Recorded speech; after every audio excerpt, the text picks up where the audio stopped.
پھر تمہارے پاس کوئی پیغمبر آئے جو تمہاری کتاب کی تصدیق کرے تو تمہیں ضرور اس پر ایمان لانا ہوگا اور ضرور اس کی مدد کرنی ہوگی۔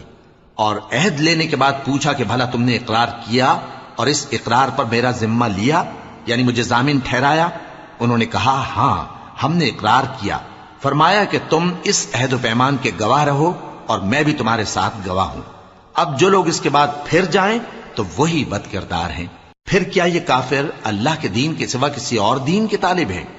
حالانکہ سب اہل آسمان و زمین خوشی یا ناخوشی سے اللہ کے فرما بردار ہیں اور اسی کی طرف لوٹ کر جانے والے ہیں۔ کہو کہ ہم اللہ پر ایمان لائے اور جو کتاب ہم پر نازل ہوئی اور جو صحیفے ابراہیم اور اسماعیل اور اسحاق اور یعقوب اور ان کی اولاد پر اترے اور جو کتابیں موسیٰ اور عیسیٰ اور دوسرے انبیاء کو پروردگار کی طرف سے ملیں، سب پر ایمان لائے۔ ہم ان پیغمبروں میں سے کسی میں کچھ فرق